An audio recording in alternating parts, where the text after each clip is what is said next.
Hello, ayan, welcome to Virgo Philippines. So, ito yung reading natin for Virgos. Bale, take only what resonates ha, kasi hindi ito magre-resonate sa lahat. So, kunin mo lang yung mga messages na magre-resonate para sa'yo. Kung hindi ka pa nakaka-subscribe sa ating channel, pahit na lang ng subscribe button, notification bell. Ma-appreciate ko lahat ng likes, comments, and shares. If you want, pwede kang magpa-personal reading kay Jing Tarot Reader. Search mo na lang siya sa Facebook.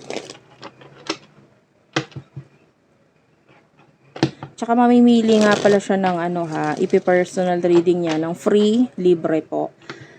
Ngayong October, mamimili siya dito sa channels natin at doon sa kanyang page at sa kanyang group. Search mo na lang sa Facebook Jing Tarot Reader. Start na natin ang reading. Well, this is for Virgos.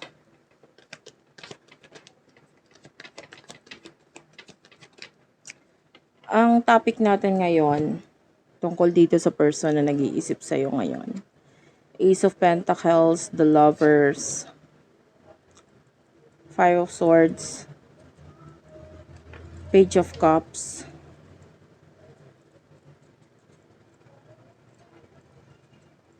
bottom of the deck is the Hanged Man.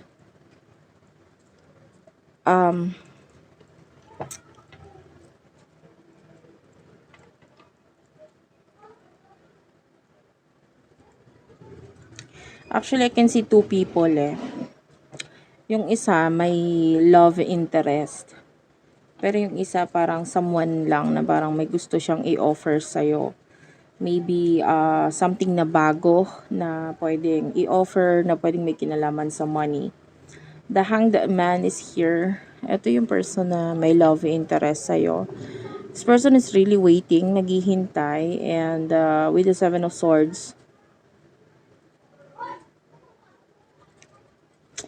parang naghihintay siya pero alam niyang mali yung maghintay, or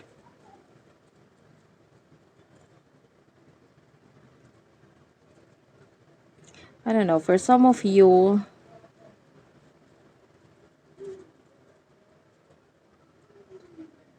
pwedeng naghihintay siya pero at the same time gusto niyang maging maayos muna yung kanyang finances.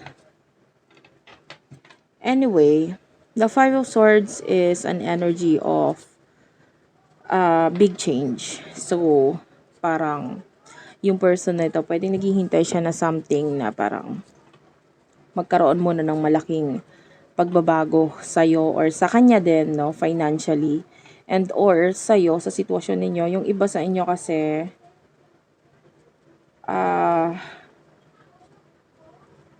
pwedeng you're already dealing with someone else or still dealing with someone else. Ano siya eh, para siyang, I feel like may communication na sa inyo nitong person na ito.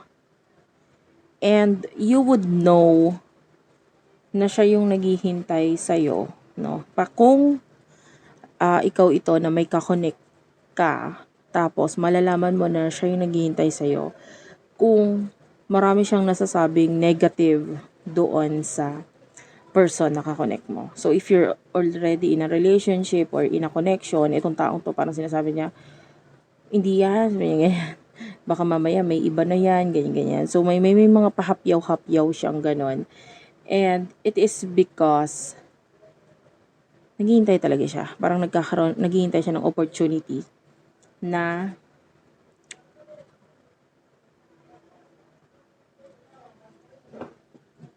magkaroon ng opportunity na sa inyong dalawa. Okay? So anyway, pa-clarify ko lang yung mga cards dito. What's with the Ace of Pentacles? There's a Taurus, Virgo, Capricorn energy. We do have your Temperance. Yeah, this is also the person.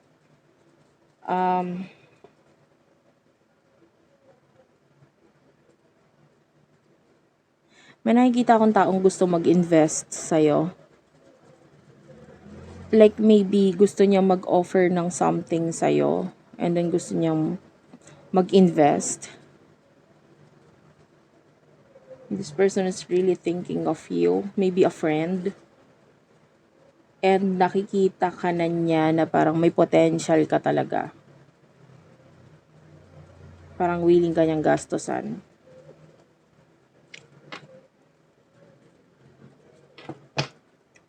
What's with the lovers? The devil is here, Capricorn energy.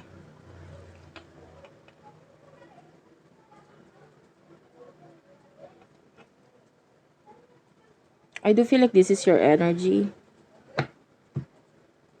You're bossy.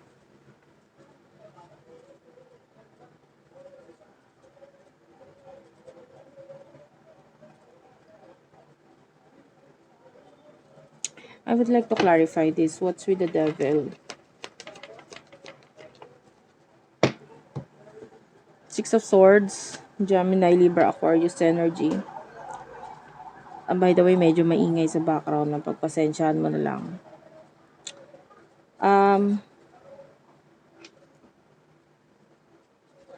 Hindi ko naman nakikita na bossy ka.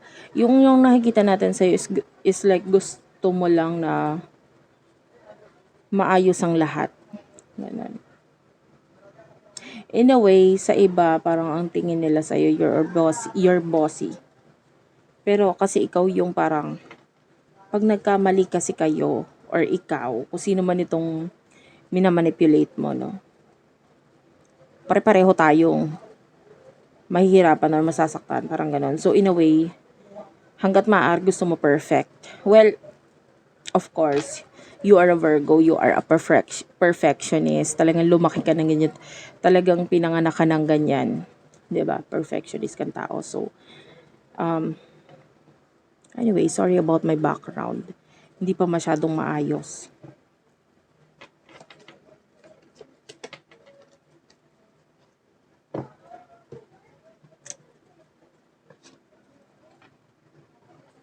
Soon enough, ngayon pa nga lang nakikita natin na masaya ka na sa ginagawa mo. Masaya ka sa career mo and pwedeng in the future, mas maging masaya ka pa.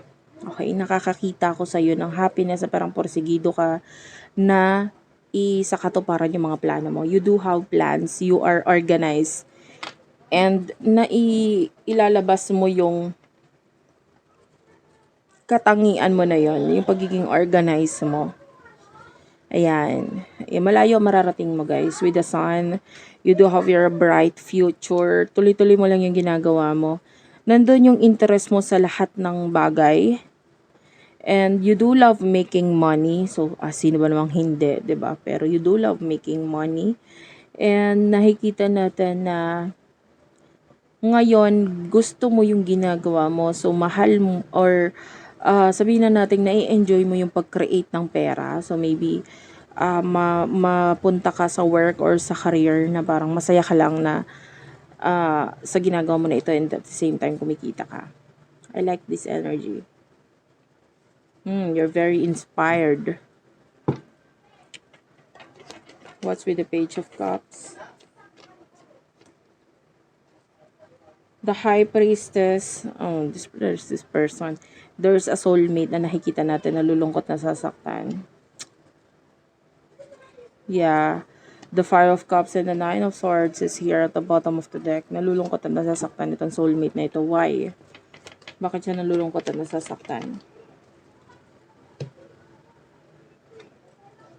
At the bottom of the deck, there's this Page of Swords. So, puro page yung nandito. Magkakatabi siya. So, I don't know if you're dealing with someone who is younger than you or my childhood memories kaya nitong person na ito. Pero, kaya siya nasasaktan because the Ten of Cups is here. There's a lot of love coming from this person. Kaya lang masyadong mabagal or matagal na nagkakaroon or magkaroon ng opportunity sa inyong dalawa. Parang gusto kong mag-join or parang ang energy niya is gusto ko nang mag-join or sumali or maging parte ng buhay mo. Pero parang ang hirap. Parang kailangan ko muna mag-focus sa pera. Kung alam mo lang, parang gustong-gusto ko na maging parte ng buhay mo.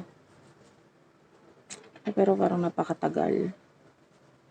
And that's weird. Pwedeng matagal na naghihintay itong person na ito.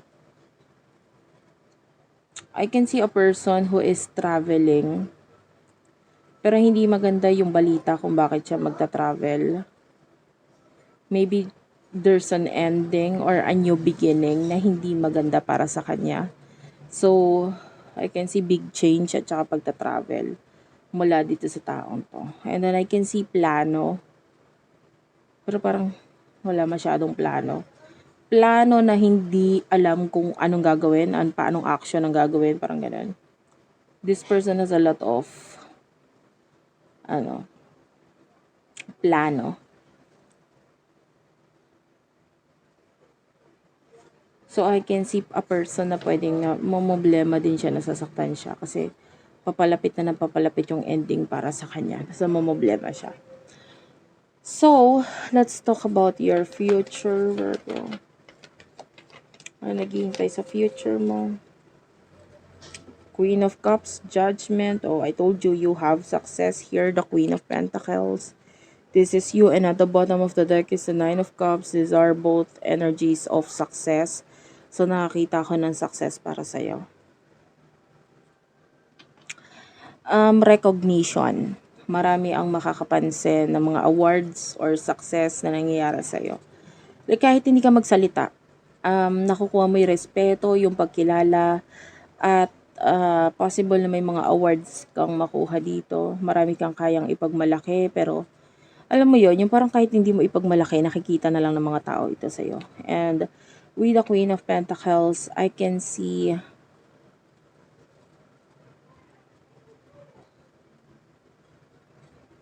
hindi ko alam kung mapapansin mo to, pero maybe in the past, simple ka lang na tao eh. Pero soon, mararanasan mo yung buhay na parang napapalibutan ka ng mga gamit or bagay na may value. Okay? For example, dati hindi ka naman, alam mo yun, kahit ang suotin mo lang is pipitsugin lang, okay lang. Pero in the future, parang hindi mo na lang, marirealize mo na lang, ay, mga branded na yung mga sinusuot ko or nasusuot ko. And then, nakakabili ka na ng mga jewelries or maybe even gold, ganyan na may value. Na hindi mo yun napapansin kasi unti-unti mo siyang na-accomplish or na-abot or unti-unting dumadating sa'yo. I can still see a very humble person here. Hindi, in a way, mayabang ka rin. Hindi maalis sa'yo yon. Kasi actually, yung kayabangan mo is, hindi naman siya ganun yabang na lahat ng tao pinapakita mo sa kanila or whatsoever. Maybe your close friends, yan, pwedeng malaman nila or makita nila sa'yo na yung pagpo-post mo sa social media, pagpapakita mo na, wow, ganito na ako, ganyan. Feel okay lang yon. Karapatan mo yon. Hello. 'Di ba? Nasa sa kanila na lang yun kung titingnan nila yon as pagyayabang or